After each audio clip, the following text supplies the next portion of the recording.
hello everyone नमस्कार मोर नतुन भिडिओटले आपनालोक सकलोके स्वागतम जनाइছো आरो আজি আমি বছৰেকৰ মূৰত মোৰ হহু দেউতাৰ বছৰেকীয়া শ্ৰাদ্ধটো কৰিছো তাকে আপোনালোকৰ মাজত অকমান শেয়াৰ কৰিছো কেনেকৈনো আমি মানে বছৰেকীয়াটো কৰিছো আপোনালোককো অকমান দেখাওঁ বুলি ভাবিলো আহকচোন কেনেকৈ নিয়ম নীতিখিনি কৰিলো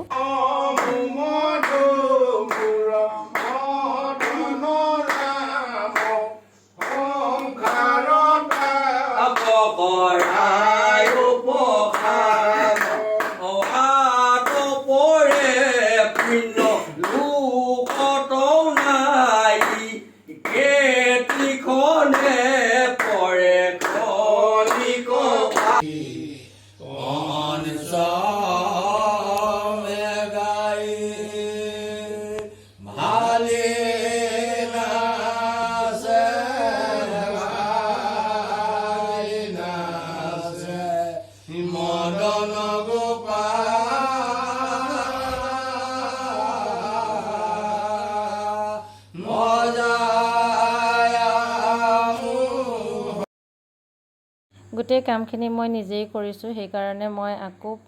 কিচেনত আহিলো কিচেনত আহি পটাপট গুৰখিনি কাটিছো আৰু কুকাৰটো মই ৰাজমাহখিনি দি থৈছো হেতু সিটিটো মাৰি আছে হেখিনিও নমাম আৰু যিমান পাৰো অকলে কৰিবলৈ চেষ্টা কৰিছো তেতিয়া অলপ সুবিধা হয় মোৰ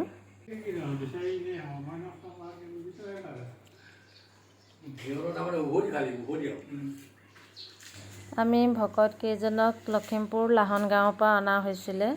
আৰু তেওঁলোকক আনি পিনি এয়া ধুনীয়াকৈ নিয়মটো কৰিলো কৰাৰ পাছত এতিয়া হকামটো ভাগিলেগে ভগাৰ পাছত এয়া প্ৰসাদ চকাত বিলাই আছে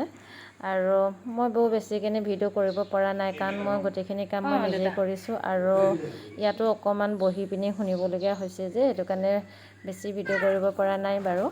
আৰু হকামটো আমাৰ হৈ গ'ল ভালে কুশলে বহুত ভাল লাগিলে আজি মনটো আৰু ভকত কেইজনক এয়া বিদায় দিছো আৰু লাষ্টত এয়া মামাৰো গৈছেগে আৰু ভকত কেইজনক এতিয়া আকৌ থৈ আহিবগে গাড়ীৰে অলপ দূৰ হয় আমাৰ ঘৰৰ পৰা তেওঁলোকৰ গাঁৱলৈ আৰু আজি ভিডিওটো ইমানেই আছিলে কেনেকুৱা লাগিলে নিশ্চয় কমেন্ট কৰি জনাব পূৰ্বপুৰুষসকলৰ আত্মাৰ সদ্গতিৰ কাৰণে বছৰেকীয়া হকামটো বছৰেকৰ মূৰত কৰা হয় বুলি গম পাওঁ আৰু আমি তাকে আজি কৰিছো মোৰ হহু দেউতাৰ শ্ৰাদ্ধটো আজি তেওঁৰ আত্মাৰ সদ্গতিৰ কাৰণে আমি 4জন ভকত আনি আমি সেৱা এটা লৈছো আৰু তেওঁ সন্তুষ্ট হওক তাৰে কামনা কৰিছো